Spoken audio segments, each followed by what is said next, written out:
Bienvenidas y bienvenidos al ciclo Maestros y Maestras del Cono Sur, organizado por la sección Cono Sur de LASA, un ciclo de entrevistas que tienen por objetivo lanzar el diálogo y homenajear a figuras clave del pensamiento de la región. La idea es charlar con investigadoras e investigadores que con sus contribuciones han marcado la imaginación crítica en y sobre el Cono Sur y que constituyen referencias ineludibles para cualquier estudio actual o futuro.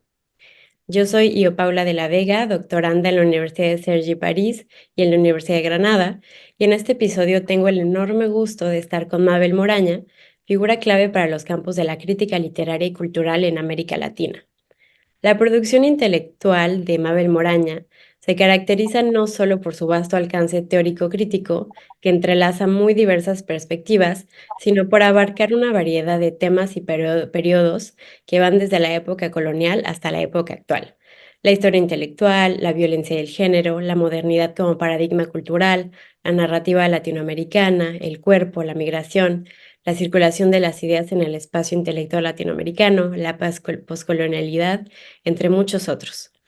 También son numerosos los espacios institucionales de producción de conocimiento en los que Mabel Moraña ha desempeñado su labor docente e investigadora, entre los que destacan el Centro de Estudios Latinoamericanos Rómulo Gallegos en Caracas, lugar en el que pasó varios años tras su exilio de Uruguay en el contexto de la dictadura, la Universidad de Pittsburgh, en donde se encuentra el Instituto Internacional de Literatura Iberoamericana, del que Mabel fue directora de publicaciones durante una década, y la Universidad de Washington en San Luis, Missouri, en la que actualmente es titular de la cátedra William Gass de Artes y Ciencias, es directora del programa de estudios latinoamericanos e imparte cursos sobre una amplia variedad de temas, desde los estudios virreinales hasta la actualidad, centrándose en el barroco, el nacionalismo y la modernidad.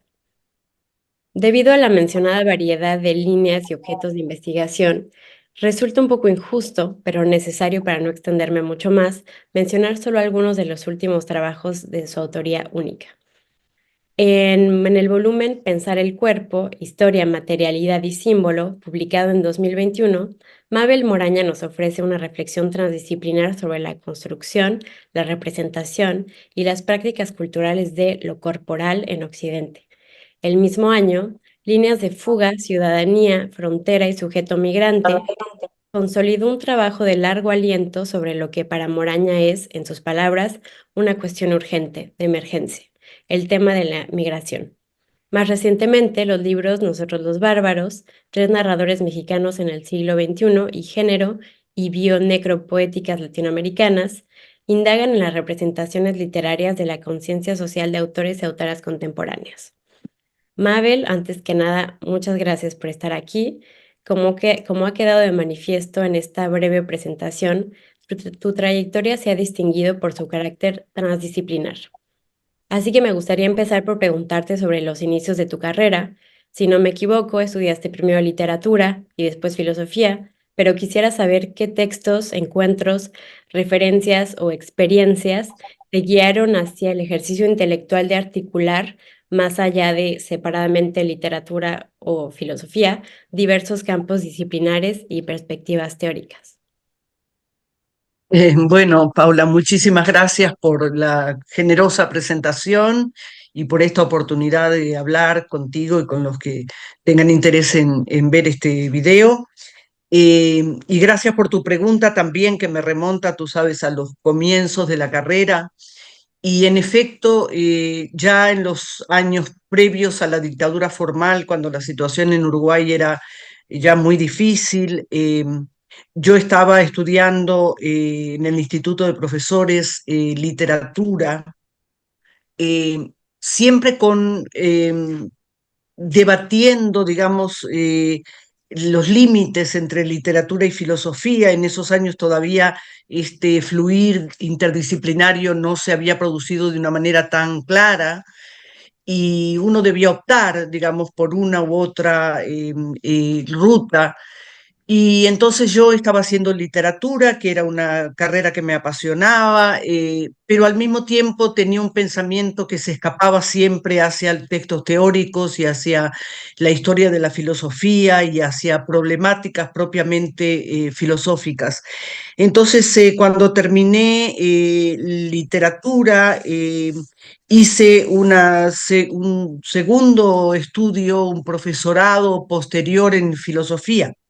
Y entonces ahí tuve ocasión de estudiar lógica y estudiar, en fin, filosofía del lenguaje y estudiar diversas ramas de la filosofía.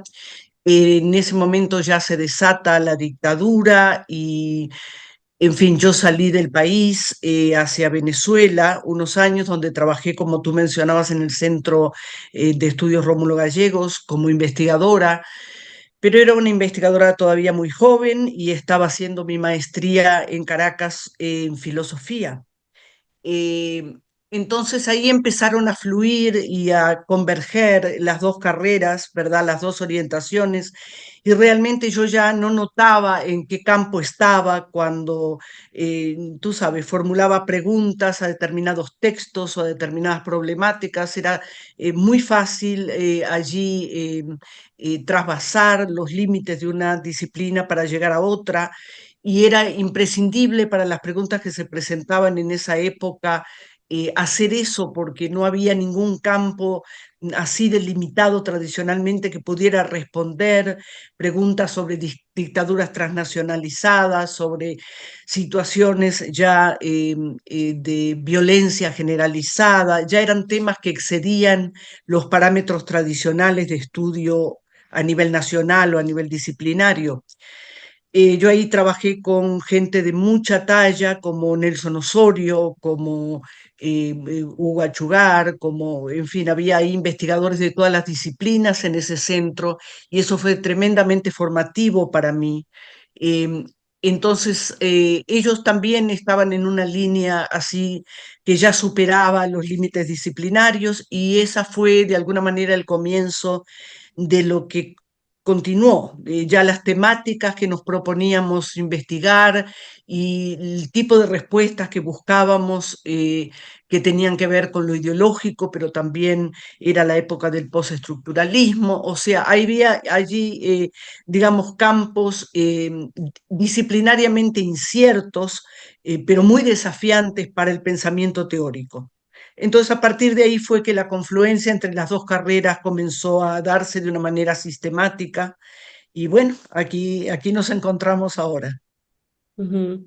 Y luego también con otras disciplinas, Es, que es ciencia política, etc. sí, sí, definitivamente. Cuando yo fui a Estados Unidos a hacer el doctorado, fui a la Universidad de Minnesota, que era una universidad que estaba dirigida, su programa de letras en ese momento estaba dirigido por un profesor chileno, Hernán Vidal, marxista, que tenía una línea muy orientada hacia las ciencias políticas, hacia la teoría política. Ahí estudiamos el lenguaje, las retóricas de la dictadura, estudiamos discurso como una forma de ideológica propiamente de convocar y de interpelar a la población. Estudiamos muchos fenómenos que tenían que ver con el lenguaje, con la producción de lenguaje y de texto, pero que servían también a otras situaciones sociales y políticas. Entonces ahí estudié con mucha gente que llegaba, por ejemplo, con O'Donnell, el politólogo argentino, que llegaba con frecuencia, muchos, ¿verdad?, que trabajaban en esa dirección. Entonces ya también la teoría política entró a formar parte de ese repertorio, digamos, teórico, también trabajos de sociología. Los sociólogos, por ejemplo, en Chile estaban haciendo un gran trabajo en el estudio de las dictaduras y de los espacios que se iban perdiendo a nivel público y de las estrategias de resistencia, etcétera. Entonces ahí ya la confluencia, ¿verdad?, fue constante. También estudié con lingüistas que aportaban también ese lado de la disciplina. Entonces, en ese sentido, hubo mucha complementariedad de campos, Ujú. ¿verdad? Sí. Y bueno, yo aquí hice una presentación muy breve y sobre todo destaqué lo más reciente, pero me gustaría saber desde tu punto de vista hacia tu trayectoria en general, cuáles han sido los hitos, qué momentos o trabajos o ajá, han sido los que han tenido quizás más impacto por alguna razón o por otra en el campo, ¿Desde cuándo?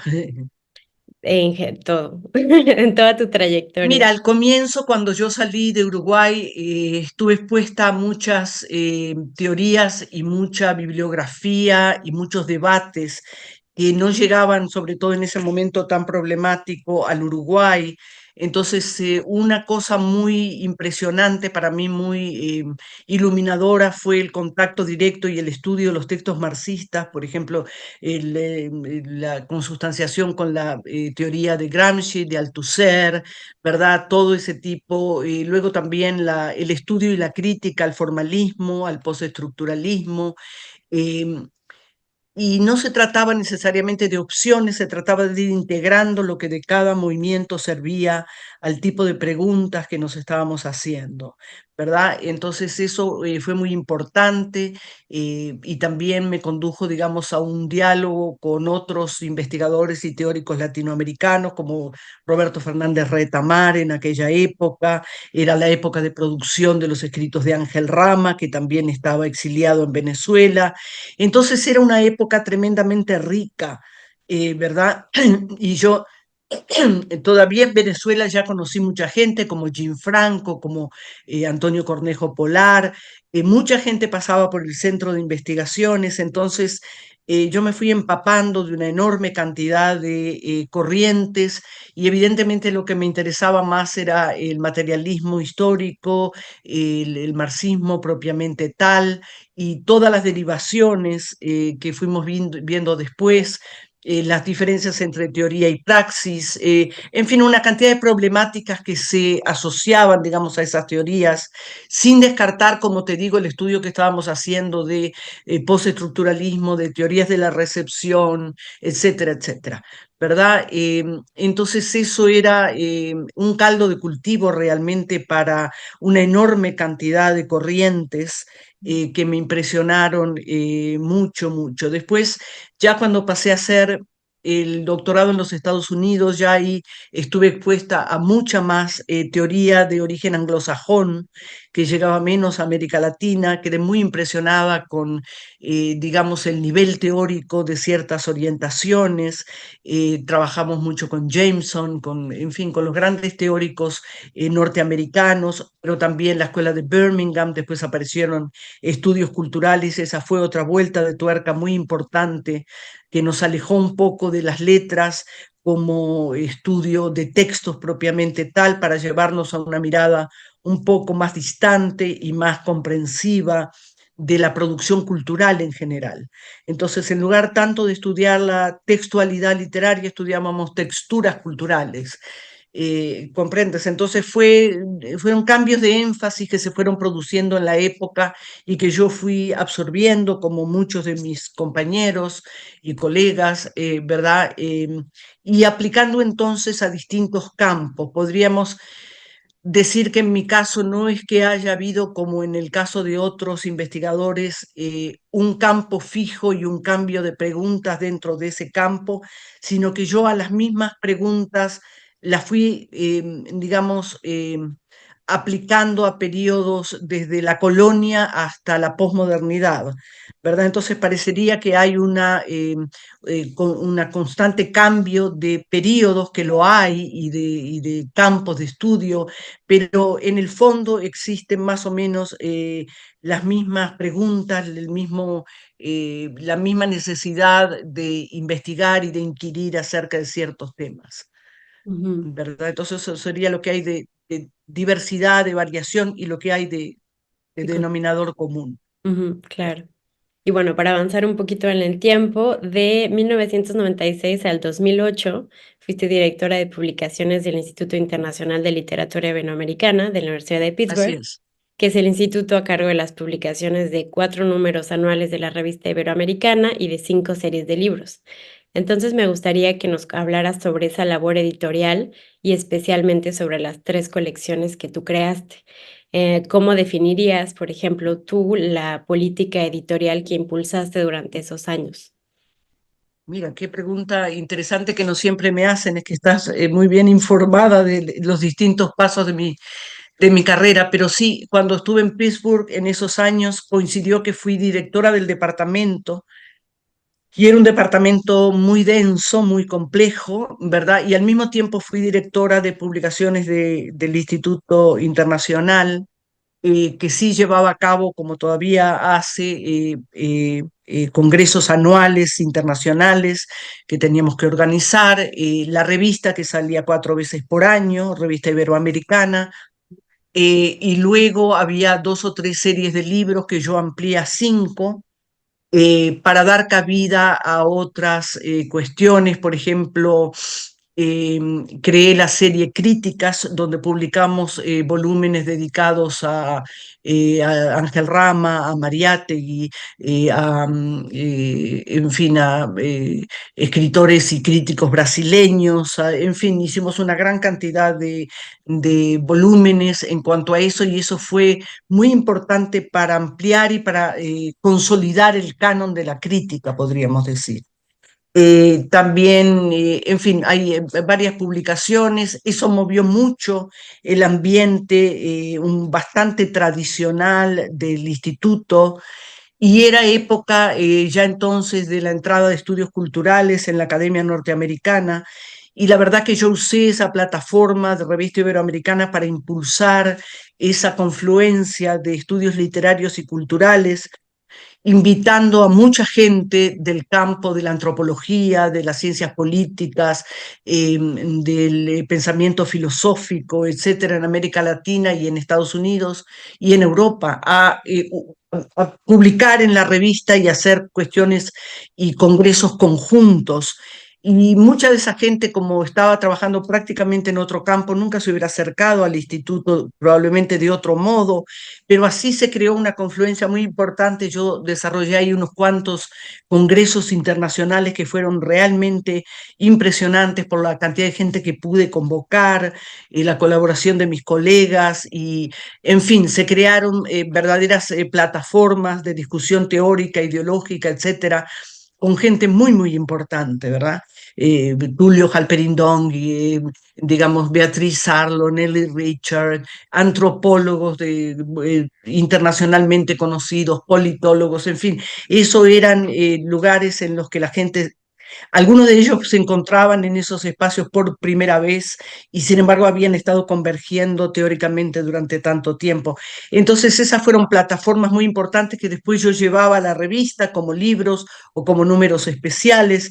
Entonces hubo realmente un espacio de colaboración intelectual, académica, también ideológica entre el departamento que yo dirigía de estudios hispánicos, Revista Iberoamericana, el instituto, los congresos, ¿me entiendes? Y ahí también en Pittsburgh estaba el Latin American Studies Association, la organización de LASA.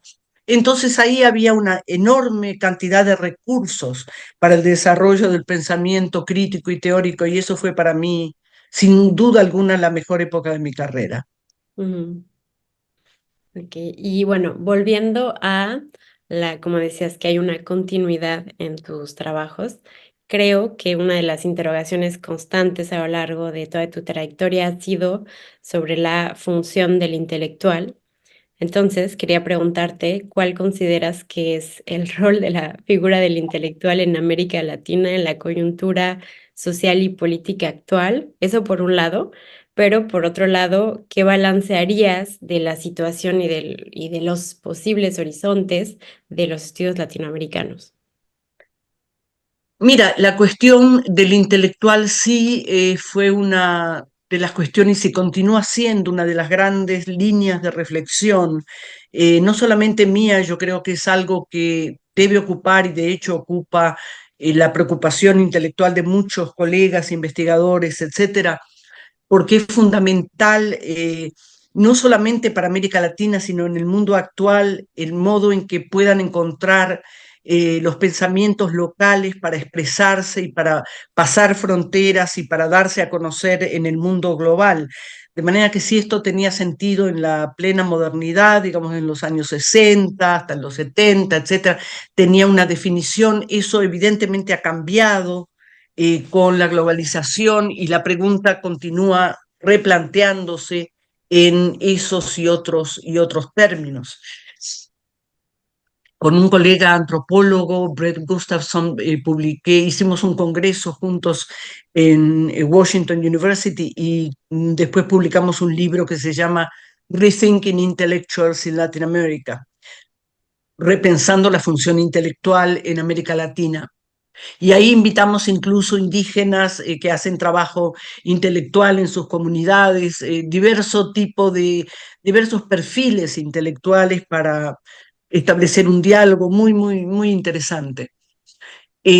Pero evidentemente, si tú observas la trayectoria del intelectual desde los comienzos de la vida independiente, por ejemplo, ¿verdad? Tú ahí ves una transición y una transformación clara de lo que era el letrado, digamos, en el periodo colonial, eh, tan vinculado al poder político y eclesiástico, ¿verdad? El letrado colonial hablaba en muchos casos desde el púlpito, ¿verdad? Tenía una investidura religiosa, el criollo tenía una definición ideológica, política, etc.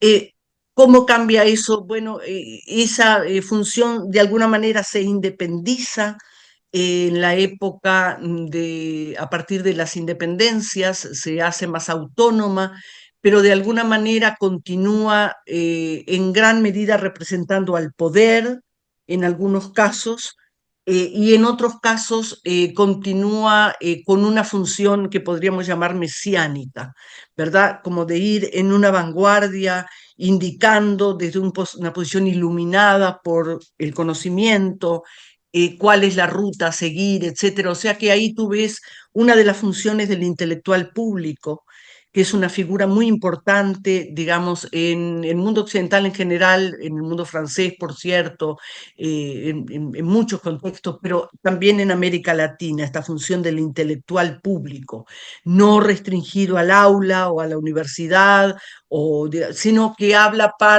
que trata de encontrar un lenguaje para hablar con comunidades más amplias, con multitudes, con los ciudadanos, con diversos sectores sociales. Entonces ahí es muy importante la función del intelectual público porque tiene una función política, también cultural, también social, y en muchos casos es realmente una función de guiar, ¿verdad? De ahí lo de mesiánico, de guiar al público en una dirección determinada, de invitarlo, digamos, a pensar en determinadas direcciones. Eh, es interesante pensar que se vio mucho eso también en España, ¿verdad?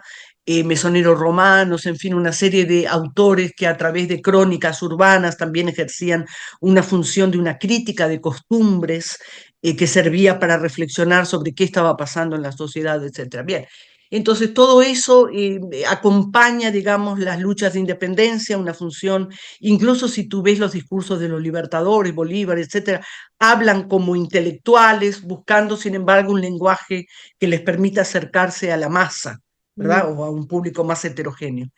Eh, y eso acompaña todas las etapas de formación nacional y las etapas de consolidación institucional a lo largo del siglo XIX, y por cierto acompaña y guía los procesos de modernización en las últimas décadas del siglo XIX y la vuelta del siglo hacia el siglo XX.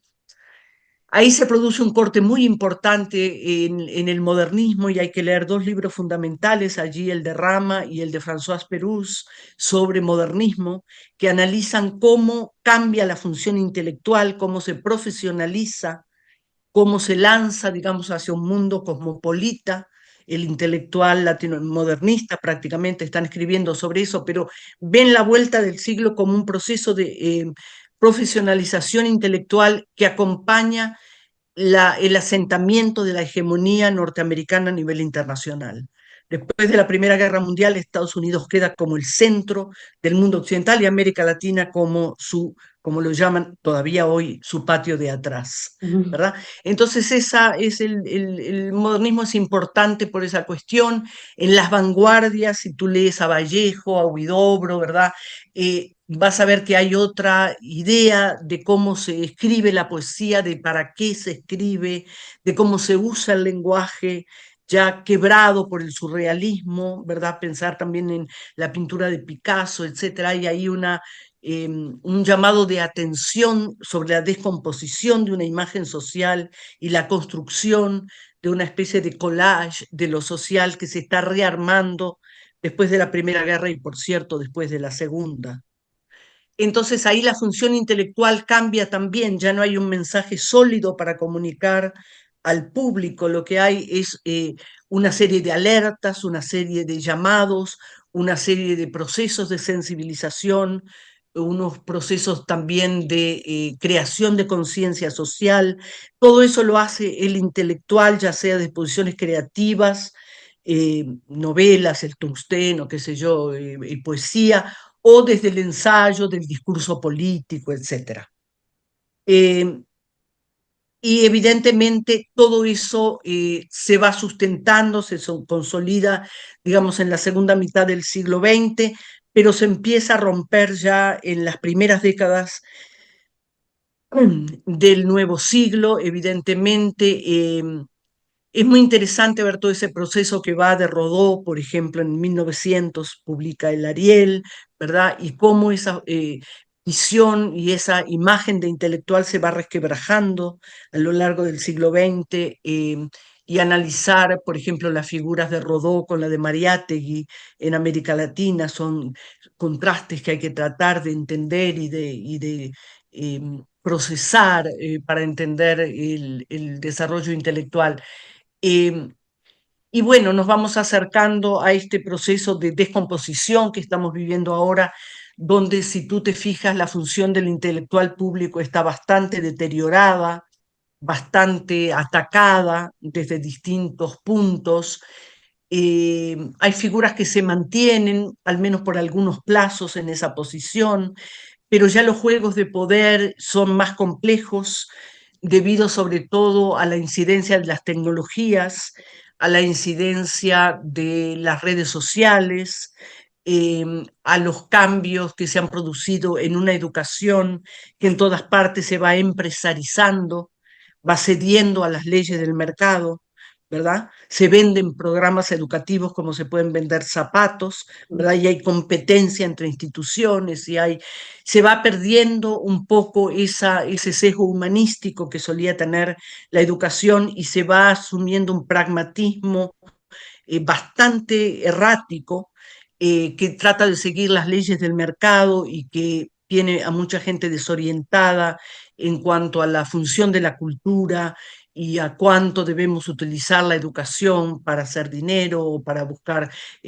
carreras lucrativas o para aprender a hacer negocios internacionales, descuidando o relegando completamente el valor en sí de la educación, cómo se sostenía en otras épocas, etcétera. O sea, falta aquí un debate bastante abierto y sincero sobre estos temas que se van sucediendo sin que haya mucha reflexión sobre ellos, ¿verdad? Y si tú ves en algunos casos lo que está pasando actualmente en Argentina, por ejemplo, con el deterioro premeditado, digamos, y orquestado de la educación, de las instituciones culturales, de todo eso, lo que pasó con las dictaduras en el Uruguay, en Argentina, en Chile, todo eso deterioró de una manera tan terrible la educación que después lleva décadas volver a recuperar espacios perdidos, etcétera, y en el medio quedan generaciones que han sufrido ese deterioro por culpa de desequilibrios del poder político, etcétera. Entonces,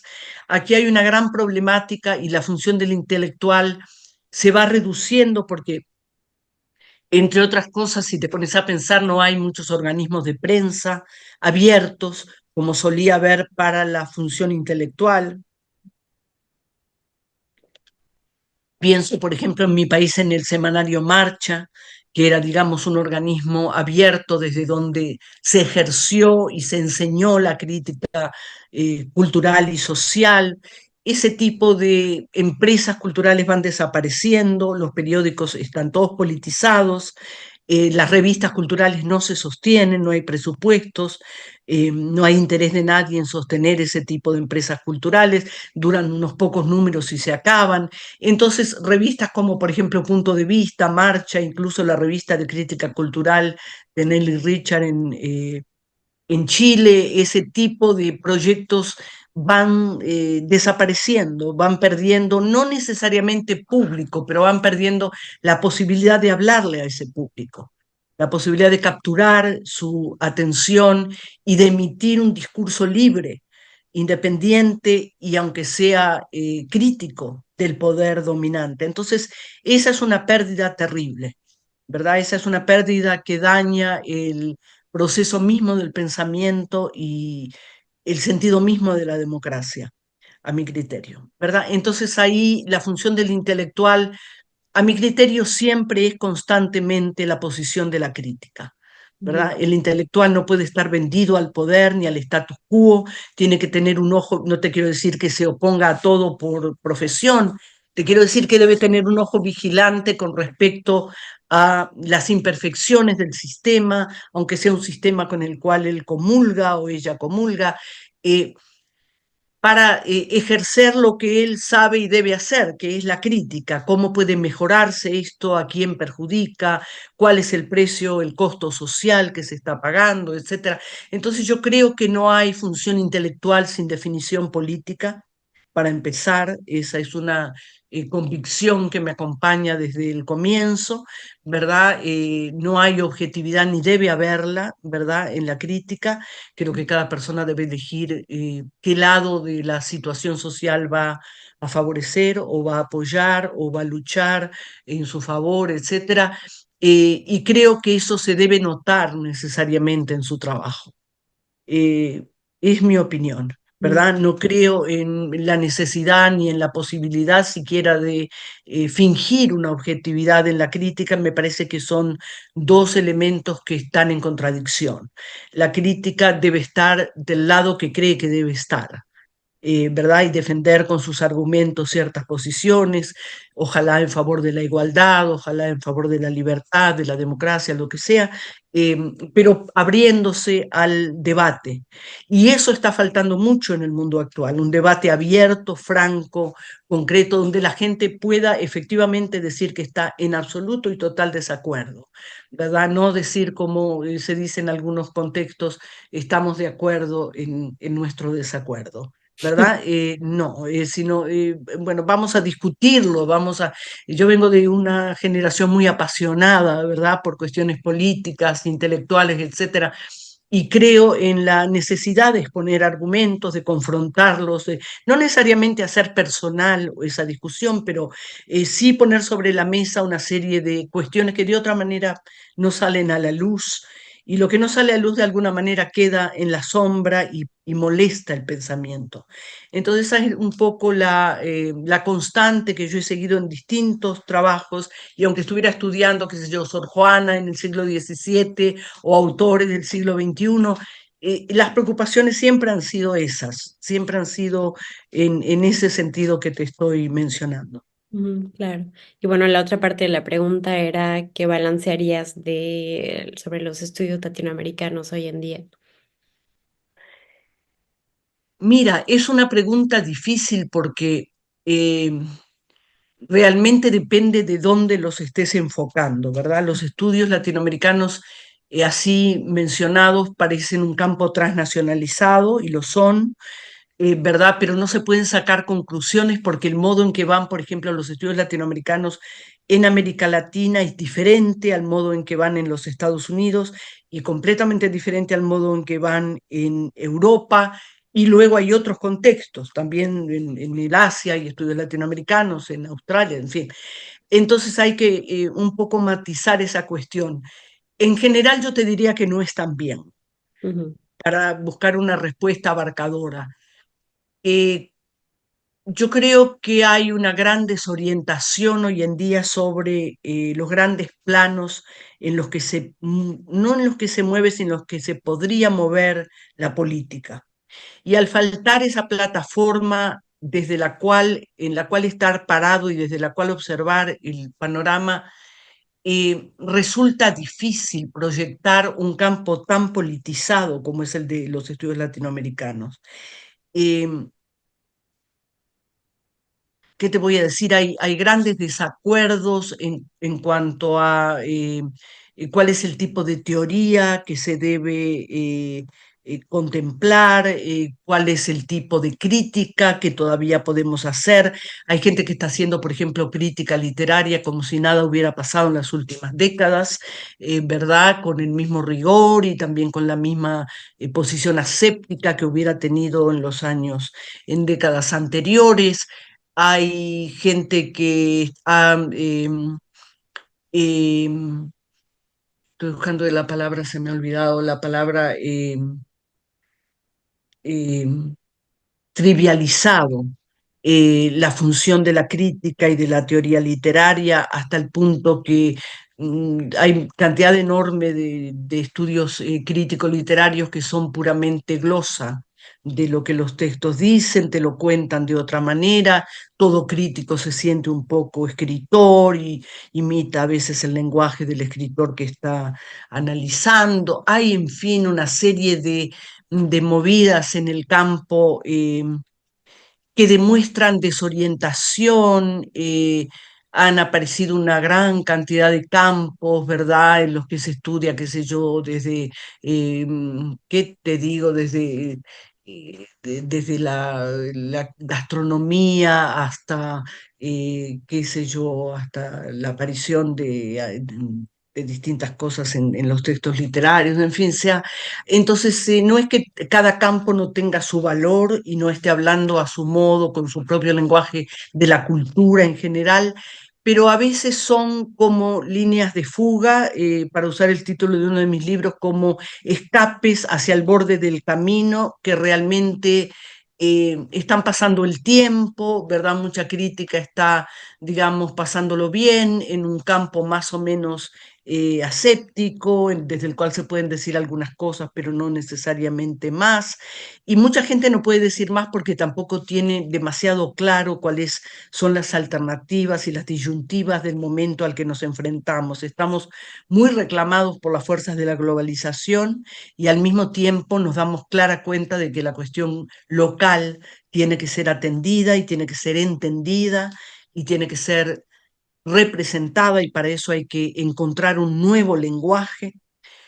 Por otro lado, la crítica también está en una crisis de lenguaje. Hay una gran cantidad de palabras de la crítica que han desaparecido. Por ejemplo, ¿quién habla hoy de proletariado? ¿Quién habla hoy de infraestructura? ¿Verdad? Y no son solo palabras del marxismo, digamos, hay una enorme cantidad de vocabulario crítico que simplemente ya no se usa. Y hay otra gran cantidad de fenómenos emergentes que requieren nuevas categorías teóricas y para la cual estamos trabajando en la búsqueda de conceptos, etcétera. Y entonces eso hace que a veces caigamos en un poco de jerga, ¿verdad? Y en un poco de léxicos que demuestran, sobre todo, no solamente cierto esnovismo a veces de parte del crítico, pero también cierto agotamiento de las formas tradicionales de decir y una búsqueda de nuevas categorías con las cuales nombrar, ¿verdad? Sin embargo, hay una gran cantidad de críticos que han eh, dado muchas pistas, ¿verdad?, de por dónde seguir. Por ejemplo, estoy pensando en Jesús Martín Barbero, el colombiano que trabajó tanto tiempo perdón, el español que trabajó tanto tiempo en Colombia, en el campo de las comunicaciones. Estoy pensando en la impresionante obra de Enrique Dussel, el filósofo argentino-mexicano, también en la obra de García Canclini, también argentino-mexicano, en el campo de la filosofía, y no solamente en América Latina, pero también en América Latina, se están haciendo gran cantidad de cosas y mucha gente en las letras, en las humanidades, no lee filosofía. Por ejemplo, hay que leer lo que hace Santiago Castro Gómez en Colombia, ¿verdad? Un gran filósofo colombiano que ha trabajado muy bien Foucault, uno de los que a mi criterio ha explicado mejor la obra de Foucault. Hay mucha filosofía en México, ¿verdad? por ejemplo, Guadalupe Gandarilla en la UNAM, ¿verdad? Un colega y amigo que hace filosofía y trabaja también la obra de Dussel. Hay una gran cantidad de trabajo que se ha venido haciendo y está toda esta corriente de la descolonización, que es un campo polémico, digamos, pero con una gran cantidad de propuestas que tenemos que detenernos a tratar de entender y en todo caso discutir, ¿verdad? Poner sobre la mesa porque tienen mucho que decir sobre el modo en que epistemologías eh, periféricas, postcoloniales, pueden llegar a dialogar de igual a igual con epistemologías centrales o de países o de culturas supuestamente más desarrolladas. Entonces ahí hay todo un tema con mucha especificidad que también tiene mucho que ver. Y luego en América Latina tenemos la gran problemática indígena, ¿verdad? No para decir, como dijo Mariátegui en algún momento, el problema del indio, el problema somos nosotros para el indio, ¿verdad? Pero hay ahí en esas culturas una gran situación residual de marginación y todavía se está trabajando mucho en formas de establecer diálogo con, ahí otra vez, epistemologías diferentes que requieren otra forma de comunicación, otra forma de intercambio. O sea, hay una gran cantidad de transformaciones en la esfera pública, la cuestión del género, por ejemplo. Yo tengo en prensa, pero ya electrónicamente circulando un libro sobre género, y lo que tú leíste el título, y necropolíticas o Ujú. necropoéticas, donde estudio una gran cantidad, no una gran cantidad, pero como 10 o 12 escritoras actuales de distintos países para ver cómo enfrentan la cuestión del género, qué propuestas hacen desde distintos países y de distintas maneras de entender la cuestión del género, desde temas como la maternidad o la homosexualidad hasta temas como el transvestismo, por ejemplo. Entonces, eso entrega temáticas que otra vez no tenemos todavía dentro de la crítica tradicional categorías con las cuales nombrar muchos de esos fenómenos, pero son grandes desafíos para la crítica actual, Ujú. ¿verdad? Entonces voy a parar aquí para dejarte tiempo Sí. para seguir. Sí, bueno, justo es una última pregunta, la de cierre.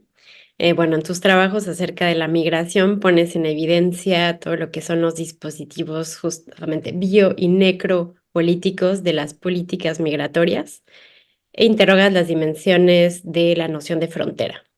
Respecto a este tema, entonces, ¿cómo se presenta desde tu perspectiva el escenario de las elecciones estadounidenses del Oh, próximo por 5 de Dios. noviembre? Ay, ay, ay.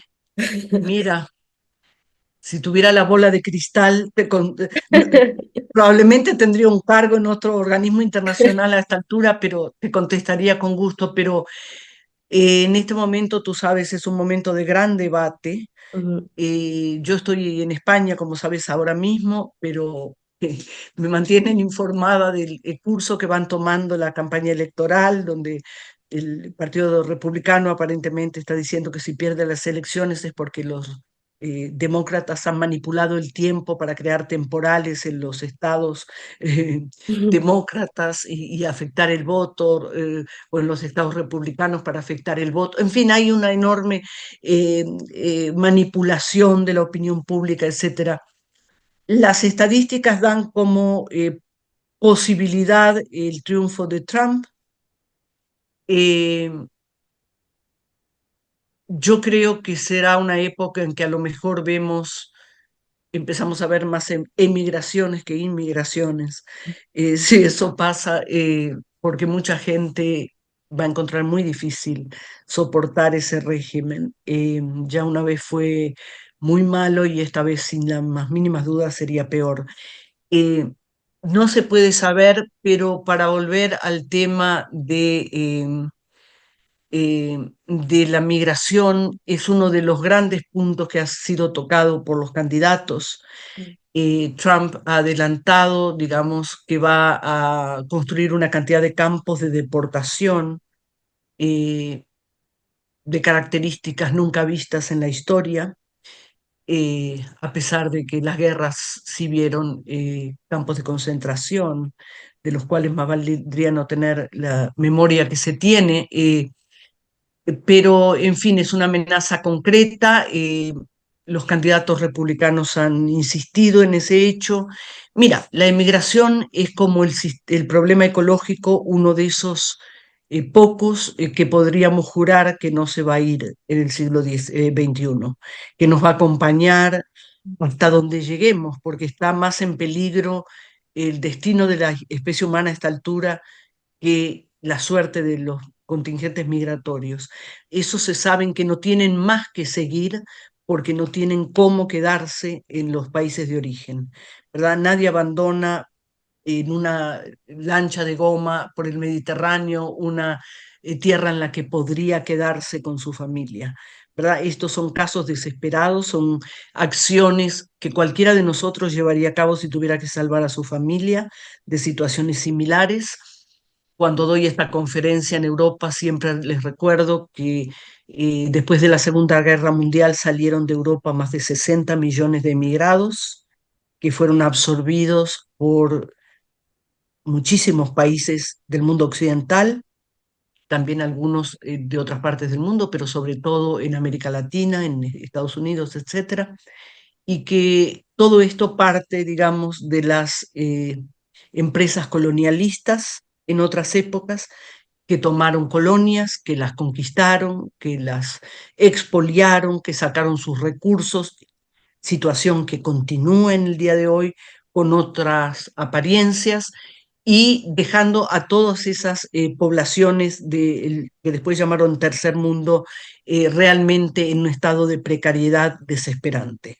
¿Verdad? Que ha llevado a guerras civiles, a una violencia terrible, a venta de órganos, a todo tipo de situación deshumanizadora que te puedas imaginar.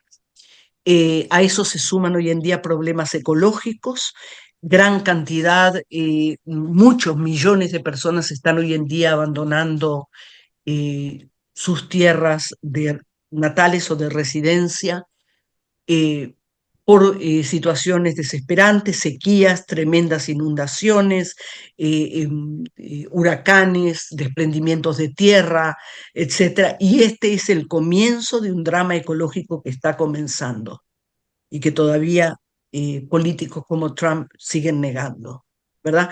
Entonces, a medida que esto avance, que avance la tremenda desigualdad que ha implantado la globalización, con la gran concentración de poder en unos centros y la gran desposesión en otros, la emigración y la inmigración van a continuar, ¿verdad? La mayor parte va a ser ilegal, van a llegar a los antiguos centros metropolitanos, que eran los que dominaban esas colonias, conscientemente o no, como reclamando los antiguos derechos, ¿verdad?